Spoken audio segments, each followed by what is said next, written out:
ವೀಕ್ಷಕರೇ, ನಾವು ಇವಾಗ ದಾವಣಗೆರೆಯ ಹೊಂಡದ್ ಸರ್ಕಲ್ ನಲ್ಲಿದ್ದೀವಿ. ನಾನು ಮತ್ತು ಪ್ರತಿಕ್ಷಣದ ಅಕ್ಷಯ್ ಅವರು.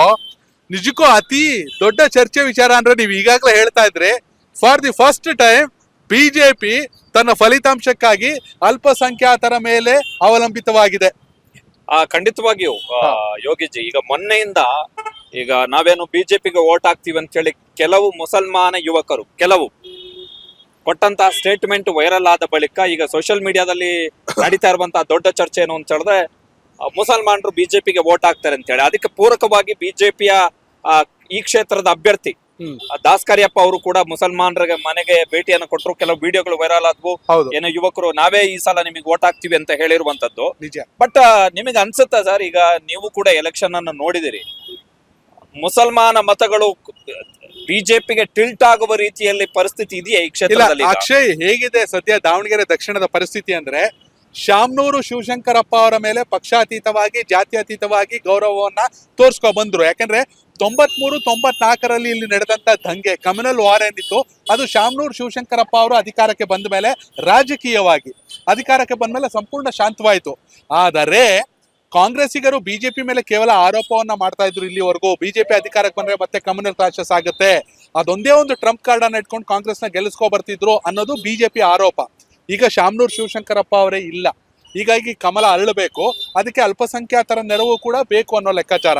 ಯಾಕಂದ್ರೆ ಸತತವಾಗಿ 4 ಬಾರಿ ಅನ್ಕೋತೀನಿ ಯಶವಂತರಾವ್ ಜಾಧವ್ ಅವರು ಸೋತ್ರು, ಆ ನಂತರದಲ್ಲಿ ಅಜಯ್ ಕುಮಾರ್ ಅವರು ಸೋತ್ರು. ಈಗ ಶ್ರೀನಿವಾಸ್ ದಾಸ್ ಕರಿಯಪ್ಪ ಅವರಿಗೆ ಟಿಕೆಟ್ ಸಿಕ್ಕಿದೆ. ಇದೇ ಟಿಕೆಟ್ ಅಜಯ್ ಕುಮಾರ್ಗೆ ಸಿಕ್ಕಿದ್ರೆ ಲಿಂಗಾಯತ ಮತಗಳ ವಿಭಜನೆ ಆಗ್ತಿತ್ತು. ಈಗ ಕಂಪ್ಲೀಟ್ ಎಸ್.ಟಿ ಸಮುದಾಯದ ಶ್ರೀನಿವಾಸ್ ದಾಸ್ ಕರಿಯಪ್ಪ ಅವ್ರಿಗೆ ಸಿಕ್ಕಿದೆ.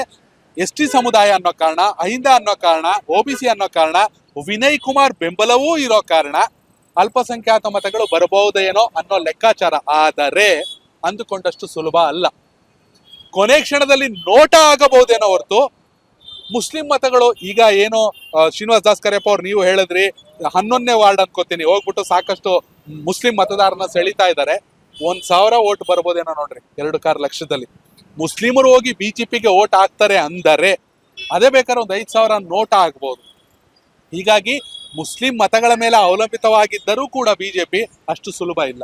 ಆಮೇಲೆ ಇನ್ನೊಂದು ವೆರಿ ಇಂಪಾರ್ಟೆಂಟ್ ವಿಚಾರ, ಈಗ ಪೊಲಿಟಿಕಲ್ ರೆಪ್ರೆಸೆಂಟೇಷನ್ ವಿಚಾರಕ್ಕೆ ಬಂದಂತ ಸಂದರ್ಭದಲ್ಲಿ ಪವರ್ ಡಿಸ್ಟ್ರಿಬ್ಯೂಷನ್, ಈಗ ಬಿಜೆಪಿ ಕರ್ನಾಟಕ ವಿಧಾನಸಭಾ ಚುನಾವಣೆಯಲ್ಲಿ ಇದುವರೆಗೆ ಅಲ್ಪಸಂಖ್ಯಾತರಿಗೆ ಟಿಕೆಟ್ ಅನ್ನ ಕೊಟ್ಟಿಲ್ಲ.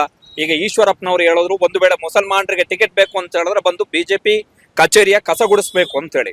ಜೊತೆಗೆ ಲೋಕಸಭಾ ಚುನಾವಣೆಯಲ್ಲಿ ಈ ಬಾರಿ ಅಂದ್ರೆ 2024ರ ಲೋಕಸಭಾ ಚುನಾವಣೆಯಲ್ಲಿ ಬಿಜೆಪಿ ಒಬ್ರು ಅಲ್ಪಸಂಖ್ಯಾತರಿಗೆ ಟಿಕೆಟ್ ಅನ್ನ ಕೊಟ್ಟಿಲ್ಲ. ಈ ಹಿಂದೆ ಕೇಂದ್ರದಲ್ಲಿ ಒಬ್ರು ಬಿಜೆಪಿಯಲ್ಲಿ NDA ಸರ್ಕಾರದಲ್ಲಿ ಮುಸಲ್ಮಾನ ಮಂತ್ರಿ ಇದ್ರು, ಮುಖ್ತಾರ್ ಅಬ್ಬಾಸ್ ನಖ್ವಿ ಇದ್ರು, ಶಹನವಾಜ್ ಹುಸೇನ್ ಇದ್ರು, ಅವರಿಗೆಲ್ಲ ಅವಕಾಶಗಳಿತ್ತು. ಬಟ್ ಬಿಜೆಪಿಯ ಟೂ ಮಚ್ ಹಿಂದುತ್ವದ ಅಡಿಯಲ್ಲಿ ಅವಕಾಶಗಳು ಸಿಗ್ಲಿಲ್ಲ. ಸೊ ದಾವಣಗೆರೆ ದಕ್ಷಿಣ ಕ್ಷೇತ್ರದಲ್ಲಿ ಬಿಜೆಪಿ ಅವರು ಅಂದುಕೊಂಡಷ್ಟರ ಮಟ್ಟಿಗೆ ಈ ಮತಗಳು, ಮುಸಲ್ಮಾನ ಮತಗಳು ಬಿಜೆಪಿಗೆ ಬರ್ಲಿಕ್ಕೆ ಖಂಡಿತ ಸಾಧ್ಯ ಇಲ್ಲ. ಎಂತ ದುರಂತ ಅಂದ್ರೆ, ಅನಂತ್ ಕುಮಾರ್ ಹೆಗಡೆ ಅಂತಹ ಹಿಂದುತ್ವ ಅಥವಾ ಯತ್ನಾಳ್ ಅಂತ ಹಿಂದುತ್ವದ ನಾಯಕರು ನಂಗೆ ಮುಸಲ್ಮಾನ್ ಓಟೇ ಬೇಡ, ನಮಗ್ ಮುಸಲ್ಮಾನ್ ಓಟೇ ಬೇಡ, ನಾವು ಸೋತರೂ ಪರವಾಗಿಲ್ಲ ಅನ್ನೋ ಮಟ್ಟಕ್ಕಿದ್ದಂತ ಬಿಜೆಪಿ ಇವತ್ತು ಮುಸಲ್ಮಾನರ ಮನೆಗೆ ಹೋಗಿ ಬೆಂಬಲವನ್ನ ಕೇಳುವಂತ ಪರಿಸ್ಥಿತಿ ಬಂದಿದೆ. ಇದು ರಾಜಕೀಯ, ಅಲ್ಟಿಮೇಟ್ ಆಗಿ ಇದು ಜನಕ್ಕೆ ಅರ್ಥ ಆಗುತ್ತೆ.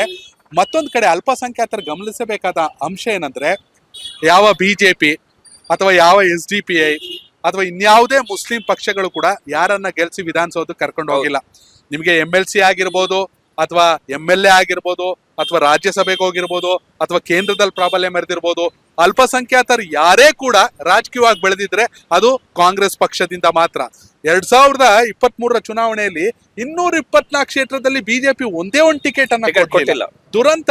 ಕೇಂದ್ರದಲ್ಲಿ ಬಿಜೆಪಿ ಸರ್ಕಾರ ಆಯ್ತು, ರಾಜ್ಯದಲ್ಲಿ ಬಿಜೆಪಿ ಸರ್ಕಾರ ಆಯ್ತು, 66 ಸ್ಥಾನಕ್ಕೆ ಕುಸ್ತೋಯ್ತು ಬಿಜೆಪಿ. ಇಂತಹ ಬಿಜೆಪಿ ಅಭ್ಯರ್ಥಿ ಇವತ್ತು ಮುಸಲ್ಮಾನಗಳ ಮತಗಳ ಮೇಲೆ ಹೋಗಿ ಅವಲಂಬಿತವಾಗೋ ಪರಿಸ್ಥಿತಿ ಬಂದಿದೆ. ಆದ್ರೆ ಅನ್ಕೊಂಡ ಸುಲಭ ಇಲ್ಲ ಅಂತ ಅನ್ಸುತ್ತೆ.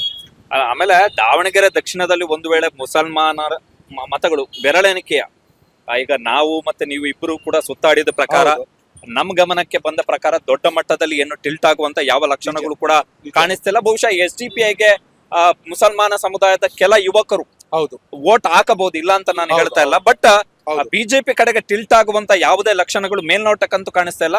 ಆಮೇಲೆ ನೀವು ಹೇಳಿದ್ರಿ ಈಗ ಅದು ಶಾಸಕ ಸ್ಥಾನದ ವಿಚಾರಕ್ಕೆ ಬಂದಂತ ಸಂದರ್ಭದಲ್ಲಿ ಈಗ ಕರ್ನಾಟಕದಲ್ಲಿ ಆ ಕಾಂಗ್ರೆಸ್ ಸರ್ಕಾರದಲ್ಲಿ ಮಾತ್ರ ಇಬ್ಬರು ಮುಸಲ್ಮಾನರು ಮಂತ್ರಿಗಳಾಗಿರುವಂತದ್ದು. ನಿಜ. ಕರ್ನಾಟಕ ಕಾಂಗ್ರೆಸ್ ನಲ್ಲಿ ಮಾತ್ರ 7 ಮಂದಿ ಮುಸಲ್ಮಾನ ಶಾಸಕರಿರುವಂತದ್ದು. ಕರ್ನಾಟಕದಲ್ಲಿ ಮಾತ್ರ ಕಾಂಗ್ರೆಸ್ ನಲ್ಲಿ ಮಾತ್ರ ಮುಸಲ್ಮಾನ MLC ಗಳು ಇರುವಂತದ್ದು. ನಿಜ. ಕೆಪಿಸಿಸಿಯ ಕಾರ್ಯಾಧ್ಯಕ್ಷರು ಇರುವಂತದ್ದು. ನಿಗಮ ಮಂಡಳಿಗಳ ಅಧ್ಯಕ್ಷರು, ನಿಗಮ ಮಂಡಳಿಗಳ ಪ್ರಮುಖ ಹುದ್ದೆಗಳು ಸಿಕ್ಕಿರುವಂತದ್ದು ಕಾಂಗ್ರೆಸ್ ನಲ್ಲಿ ಮಾತ್ರ. ಸೊ ಪೊಲಿಟಿಕಲ್ ರೆಪ್ರೆಸೆಂಟೇಷನ್ ವಿಚಾರಕ್ಕೆ ಬಂದಂತಹ ಸಂದರ್ಭದಲ್ಲಿ ದಾವಣಗೆರೆ ದಕ್ಷಿಣದಲ್ಲಿ ಟಿಕೆಟ್ ಸಿಕ್ಕಿಲ್ಲ ಎನ್ನುವಂತ ಏಕೈಕ ಕಾರಣಕ್ಕೋಸ್ಕರ ಮುಸಲ್ಮಾನರು ಬಿಜೆಪಿಯನ್ನ ನಂಬ್ಕೊಂಡೇನಾದ್ರೂ ವೋಟ್ ಹಾಕ್ಬಿಟ್ರೆ ಬಹುಶಃ ಬಿಗ್ಗೆಸ್ಟ್ ಲಾಸ್ ಅದು ಮುಸಲ್ಮಾನ ಕಮ್ಯುನಿಟಿಗೆ ಅಂತೇಳಿ ಹೇಳ್ಬೋದು. ಖಂಡಿತವಾಗ್ಲು ಈ ಮಟ್ಟಿಗೆ ಕೇಳ್ಬೋದು. ಯಾಕಂದ್ರೆ ಈಗ ಸೈಯದ್ ಖಾಲಿದ್ ಮನುಷ್ಯ ಫ್ಯೂಚರ್ ನ ಯೋಚನೆ ಮಾಡ್ತಾ ಇದ್ದಾರೆ. ಯಂಗ್ ಲೀಡರು ಸೈಲೆಂಟ್ ಆಗಿದ್ದಾರೆ. ಪಕ್ಷ ಏನ್ ಹೇಳುತ್ತೆ ಅದ್ ಮಾಡ್ತೀನಿ ಅಂತ. ಯಾಕಂದ್ರೆ ಅವರು ತುಂಬಾ ಪ್ರಯತ್ನವನ್ನ ಪಟ್ರು. ಅವರು ಕೂಡ ವಿಧಾನಸೌಧಕ್ಕೆ ಬರುವಂತ ಎಲ್ಲ ಅರ್ಹತೆ ಇತ್ತು. ಇನ್ನೊಂದು ಜಬ್ಬಾರು ಆಲ್ರೆಡಿ MLC ಇದ್ದಾರೆ. ಈಗ 2 ಟೈಮ್ 2ನೇ ಬಾರಿ MLC ಹೌದು, ಆಗಿರುವಂತದ್ದು ಈಗ ಜಬ್ಬಾರ್. ನಾಮಿನೇಷನ್ ನ ವಾಪಸ್ ತಗೋಬೇಕಂತ ಹೇಳೋದು ಸಾದಿಕ್ ಪೈಲ್ವಾನ್ ಅವ್ರ ವಿಚಾರದ ಮೇಲೆ ಒಂದು ಚರ್ಚೆ ನಡೀತಾ ಇದೆ. ಅದು ಕೂಡ ನಾಳೆ ಸಂಜೆ ಹೊತ್ತಿಗೆ ಗೊತ್ತಾಗುತ್ತೆ. ಒಟ್ನಲ್ಲಿ ಅಲ್ಪಸಂಖ್ಯಾತರ ಮತವೇ ಬೇಡ ಅನ್ನುವಂತ ಬಿಜೆಪಿ ಪಕ್ಷ ಇರುವ ರಾಜ್ಯದಲ್ಲಿ ಅಥವಾ ದೇಶದಲ್ಲಿ ಬಿಜೆಪಿ ಅಭ್ಯರ್ಥಿಯೇ ಅಲ್ಪಸಂಖ್ಯಾತರ ಮತದ ಮೇಲೆ ಅವಲಂಬಿತ ಆಗಿರೋದು ನಿಜಕ್ಕೂ ರಾಜಕೀಯದ ವೈಚಿತ್ರಗಳಲ್ಲಿ ಒಂದು ಅಂತಾನೆ ಹೇಳ್ಬೋದು. ಖಂಡಿತವಾಗಿಯೂ ಆ ಕಾಂಗ್ರೆಸ್ ಅನ್ನ ಓಲೈಕೆ, ಅಲ್ಪಸಂಖ್ಯಾತರ ಓಲೈಕೆ ಅಥವಾ ತುಷ್ಟೀಕರಣ ರಾಜಕಾರಣ. ಈಗ ಫಾರ್ ಎಕ್ಸಾಂಪಲ್ ಸಿದ್ದರಾಮಯ್ಯನವರ ಬಜೆಟ್ ನ ಈ ಸಂದರ್ಭದಲ್ಲಿ ಹೌದು, ಮೊನ್ನೆ ಬಿಜೆಪಿ ಅವರೇ ಟಿಕೆಟ್ ಮಾಡಿದ್ರು, ಇದು ಬ್ರದರ್ ಬಜೆಟ್, ಇದು ಸಾಹೇಬ್ರ ಬಜೆಟ್ ಅಂತೇಳಿ, ಹೌದು. ಸಾಬ್ರ ಬಜೆಟ್ ಇದು ಅಂತೇಳಿ. ಹೌದು. ಅಷ್ಟರ ಮಟ್ಟಿಗೆ ಮುಸಲ್ಮಾನರನ್ನ ಟೀಕೆ ಮಾಡಿಕೊಂಡು ಅವರನ್ನ ನಿಂದಿಸಿ ಅವರ ವಿರುದ್ಧ ವಾಗ್ದಾಳಿಯನ್ನ ಮಾಡಿ ಟಾರ್ಗೆಟ್ ಮಾಡ್ತಾ ಇದ್ದಂತಹ ಬಿಜೆಪಿ ನೀವು ಹೇಳದ ಹಾಗೆ ಮೊದಲ ಬಾರಿಗೆ ದಾವಣಗೆರೆ ದಕ್ಷಿಣದಲ್ಲಿ ಮುಸಲ್ಮಾನರ ಮನೆ ಬಾಗಿಲಿಗೆ ಹೋಗಿ ನಿಮ್ಮ ಮತ ದಕ್ಷಿಣೆಯನ್ನು ಕೊಡಿ ಅಂತೇಳಿ ಕೇಳುವಂತಹ ಪರಿಸ್ಥಿತಿಗೆ ಬಿಜೆಪಿಯ ಸ್ಥಿತಿ ಬಂದು ನಿಂತಿದೆ. ವೀಕ್ಷಕರೇ, ನೀವು ಕೂಡ ಕಾಮೆಂಟ್ ಮೂಲಕ ತಿಳಿಸಿ ದಾವಣಗೆರೆ ದಕ್ಷಿಣದಲ್ಲಿ ಯಾರು ಶಾಸಕರಾಗಬೇಕು ಅಂತ. ಖಂಡಿತವಾಗ್ಲೂ ಹಾಗೆ ಇಲ್ಲಿಯ ಮತದಾರರಾಗಿದ್ರೆ ಇಲ್ಲಿ ಸಮಸ್ಯೆಗಳ ಬಗ್ಗೆ ಕಾಮೆಂಟ್ ಮಾಡಿ. ಧನ್ಯವಾದಗಳು.